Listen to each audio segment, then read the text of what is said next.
Good morning 6th class students. This is third video of your chapter number 1 of geography. क्या था? अर्थ in the solar system.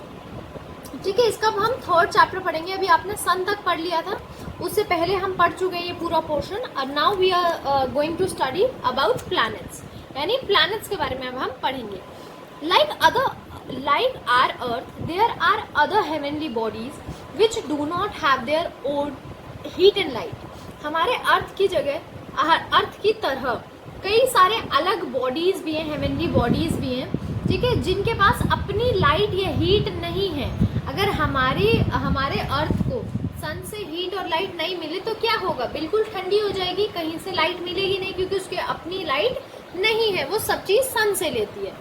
These bodies are called planet. और इन्हीं bodies को जिनके पास अपनी heat और light नहीं होती है उसको प्लैनेट बोलते हैं. ठीक है, the word planet means wanderer. क्या होता है वैंडरर? मतलब प्लैनेट्स का मतलब ये होता है, but the planets move in a fix orbit. Wanderer मतलब जो घूमते रहे, ठीक है,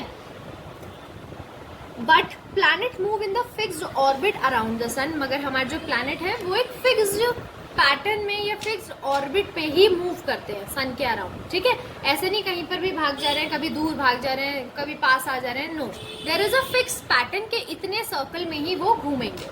ठीक है, all the planets are spherical in shape. हमारी कौन सी प्लैनेट्स की सबकी क्या शेप है? स्फेरिकल.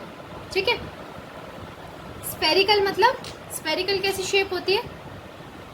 कैसी शेप होती है? आपसे मैं वीडियो में पूछूंगी कि स्फेरिकल कैसी शेप होती है, जैसे सारे प्लैनेट्स की. ठीक है, ये आपको बताना है. दे रिवॉल्व अराउंड द सन. और सभी किसके अराउंड रिवॉल्व करते हैं? सन के around. There path of the movement is egg shaped. ठीक है, और इनका पाथ जो है एग शेप का है. एग कैसे शेप का होता है? ऐसे, यानी सर्कल नहीं है, ऐसे एग शेप का है. ठीक है, और एलिप्टिकल, और इस शेप को एलिप्टिकल भी बोलते हैं. This path is called orbit of the planet. और इस पाथ को, इस सर्कल एग की शेप में जो लाइन टाइप होती है जिसके ऊपर हमारे प्लैनेट घूमता है, कोई भी एक प्लैनेट, फिर यहाँ, फिर ये प्लैनेट, फिर और यहाँ ये प्लैनेट, इसको हम क्या बोलते हैं? ऑर्बिट. ठीक है, यानी वो रास्ता जहाँ पर प्लैनेट जो है वो बार बार घूमता है, उसको ऑर्बिट बोलते हैं. All the 8 planets move in the same anti clockwise, यानी वेस्ट टू ईस्ट डायरेक्शन. सारे जो प्लैनेट है वो वेस्ट टू ईस्ट, यानी ईस्ट कौन सी साइड होता है बेटे? ठीक है, अगर आप यहाँ पर बनाए तो ऐसे बनेगा, सॉरी, तो ईस्ट टू वेस्ट, ये वेस्ट है, ये ईस्ट है, थोड़ा सा अल्फाबेट्स. ठीक है, तो सारे ऐसे घूमते हैं. एंटी क्लॉकवाइज मतलब क्लॉक अगर हमारी कैसे घूमती है? क्लॉक ऐसे घूमती है, तो एंटी क्लॉकवाइज ऐसे घूमती है. ठीक है, ये मैंने गलत बता दिया. क्लॉक बेटे जैसे हमारी ऐसे घूमती है, तो ये हमारा उल्टा घूमता है. Anti clockwise west to east, west से लेकर ईस्ट तक. ठीक है, एंटी क्लॉकवाइज मतलब क्लॉक के उल्टा. अगर मैं यहाँ पर घड़ी बनाऊँ तो क्लॉक कैसे चलेगी? सुई ऐसे ऐसे ऐसे, पहले 1 पे, 2 पे, 3 पे, 4 पे. और एंटी क्लॉकवाइज मतलब उल्टा, पहले 12 से 11 पे, 10 पे, 8 पे, 9 पे. ठीक है, तो यानी ऐसे घूमता है. ठीक है, west to east. While revolving around the sun, the planets also rotate about their axis. यानी वो ऐसे तो घूमते ही हैं और आपस में भी ऐसे गोल गोल घूमते हैं. ठीक है, देखो बेटा कैसे रोटेट होती है. ठीक है, ऐसे तो अपने मतलब ऐसे तो घूमती है अपने एक्सिस पे, ऐसे भी घूमती है और ऐसे चक्कर भी काटती है. ठीक है बेटे, तो यानी वो अपने एक्सिस पे भी रोटेट कर रही है और सन के आसपास रिवॉल्व भी कर रही है. ऐसे घूमने को बोलते हैं रिवोल्यूशन, और जो अपने आसपास अपना ही चक्कर काटना मतलब ऐसे करना, तो इसको बोलते हैं रोटेशन. ठीक है, तो सारे प्लैनेट ऐसे ऐसे करके कैसे घूमते हैं? ऐसे, यानी अपना चक्कर भी काटते रहते हैं और सन का चक्कर भी काटते रहते हैं. ठीक है बेटे, ये मैंने आपको बता दिया अपने ऑर्बिट पे कैसे करते हैं. आगे बढ़ते हैं.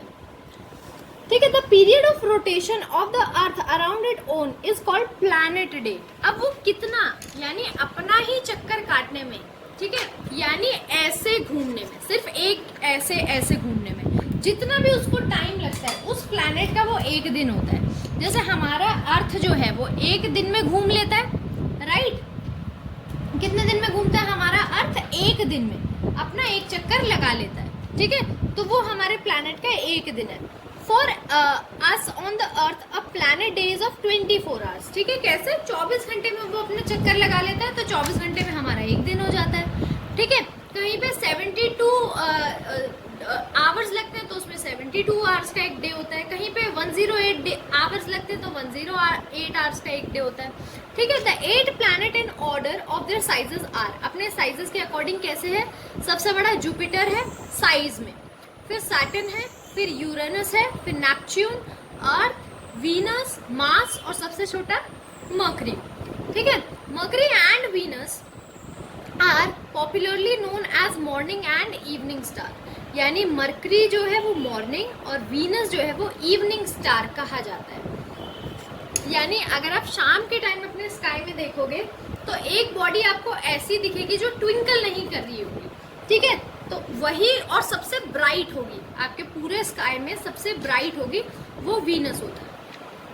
6 out of these planet in the solar system have satellite और मून, सिर्फ 6 ही ऐसे प्लैनेट है 8 में से जिनके पास अपनी सैटेलाइट है और मून, या उसको मून भी बोलते हैं, ठीक है, या मून है, ठीक है।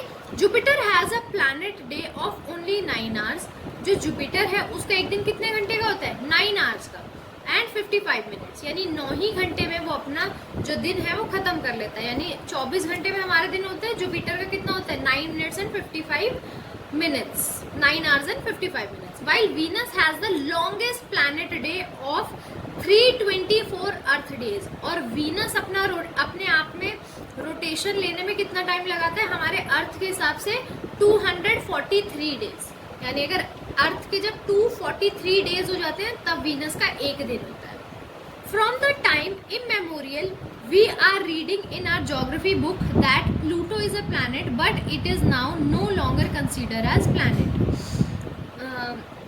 अभी भी हम क्या करते हैं, जो प्लूटो है उसको एक प्लैनेट मानते हैं, मगर अब इसको प्लैनेट कंसीडर नहीं किया जाता, हो गया ये। The international astronomical unit IAU declare in August 2006 that Pluto no longer fits the definition of a planet, so it will now called a dwarf planet. अब क्या बोला 2006 अगस्त में हमारे IAU ने कि प्लूटो जो है हमारे प्लैनेट की डेफिनेशन में फिट नहीं होता है, ठीक है, तो इसीलिए इसको हम ड्वार्फ प्लैनेट बोलते हैं, ठीक है, ड्वार्फ प्लैनेट बोलते हैं।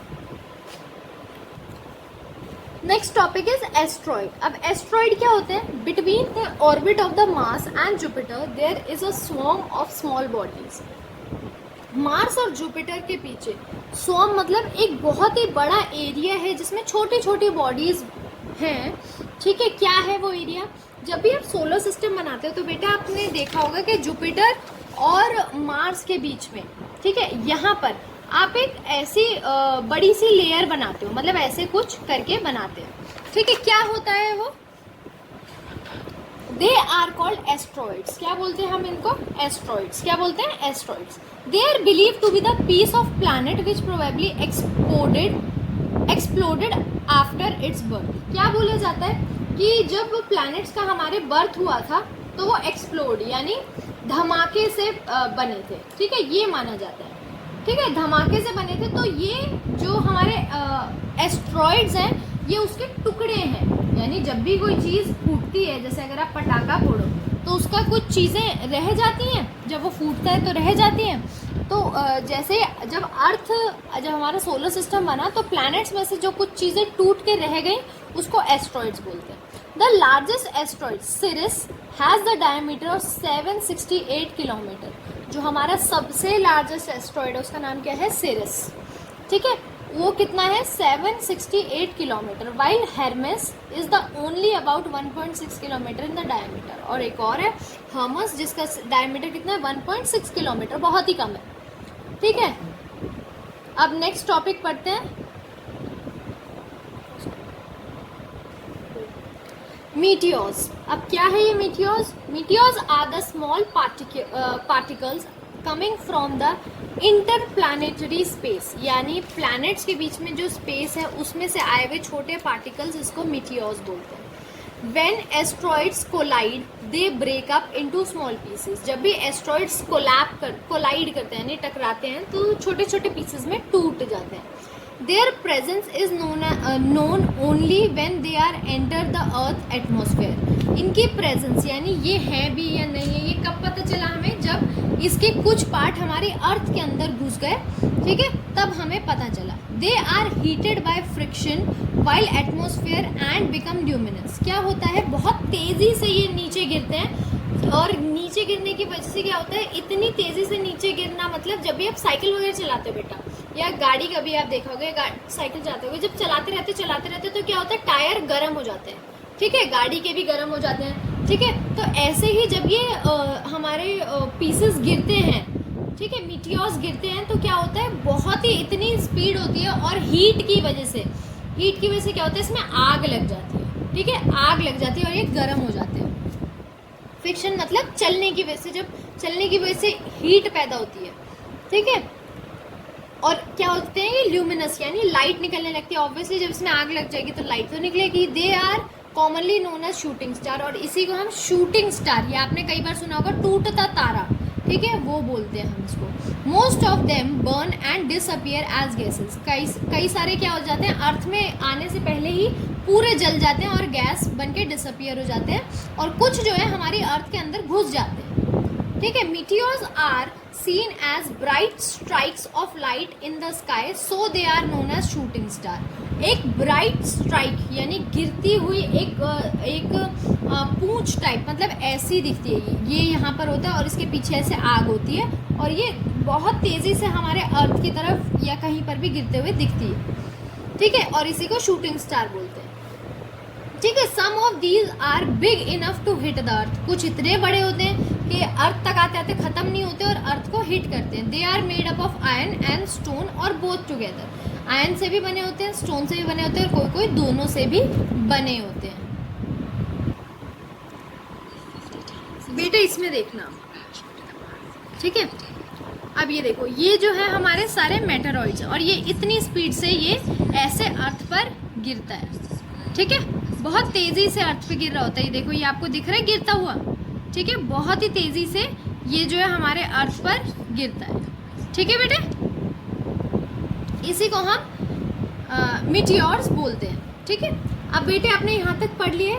नेक्स्ट हमारा टॉपिक है कॉमेट्स। कॉमेट्स क्या होते हैं, चलो ये भी मैं आपको इसी वीडियो में पढ़ा देती हूँ, इसके बाद नेक्स्ट वीडियो में पढ़ेंगे। Comets sometimes balls which glowing tails shine in the sky. कभी कभी क्या होती है, एक छोटी सी बॉल जिसकी ग्लोइंग टेल होती है, यानी ये आपको बनाया हुआ है, ग्लोइंग टेल है इसकी, ठीक है, इसको हम कॉमेट्स बोलते हैं। Their luminous heavenly bodies are comets, ठीक है, ये भी चमकती हुई एक हेवनली बॉडी है, इसको कॉमेट्स बोलते हैं। They to move around the sun. अब ये भी सन के आसपास घूमती है, but probably consider of sun, but they follow long elongated orbit. मगर ये बहुत क्या फॉलो करते हैं, एक लॉन्ग इलोंगेटेड ऑर्बिट। मतलब क्या होता है, इसकी एक लंबी टेल सी होती है, ठीक है। Comets probably consider of ice dust and frozen gases. अब ये देखने की बात है कि जो कॉमेट है वो आइस डस्ट और फ्रोजन गैसेस से बना होता है, और जो हमारा मेटेरॉइड्स है वो किससे बना था बेटे, किससे बना था, वो हमारे आयरन और स्टोन से या दोनों से, ठीक है। As they have long orbit they appear after long interval. क्योंकि इनकी बहुत बड़ी ऑर्बिट होती है, ये यहाँ पर लिखा हुआ था ना कि बहुत बड़ी ऑर्बिट से घूमते हैं ये, तो इनकी ऑर्बिट बड़ी होती है, तो कॉमेट तो क्या होता है, ये अपीयर भी बहुत टाइम बाद होते हैं। Comet are known for their sudden appearance and equally sudden disappearance. जो कॉमेट्स है वो बहुत ही ज़्यादा जाने जाते हैं, अचानक दिखते हैं और अचानक ही डिसअपीयर यानी गायब हो जाते हैं। The best known is comet Halley. जो सबसे ज़्यादा नोन कॉमेट है उसका नाम क्या है, हेले, which can be seen from the earth every 78 years. और हर साल 78 ईयर्स बाद ये दिखता है, ठीक है बेटे। तो ये क्या होता है, ये टूट के नहीं गिरता है बल्कि ये अपने ऑर्बिट में घूमता रहता है, तो जब भी अर्थ के सामने से निकलता है तो हर 78 ईयर्स बाद हम इसको देख सकते हैं, ठीक है बेटे। तो कॉमेट और मीटियोर्स में आपको फ़र्क समझ में आ गया होगा, ठीक है। अब इसका नेक्स्ट टॉपिक है सैटेलाइट, ये हम नेक्स्ट वीडियो में अब पढ़ेंगे, ठीक है।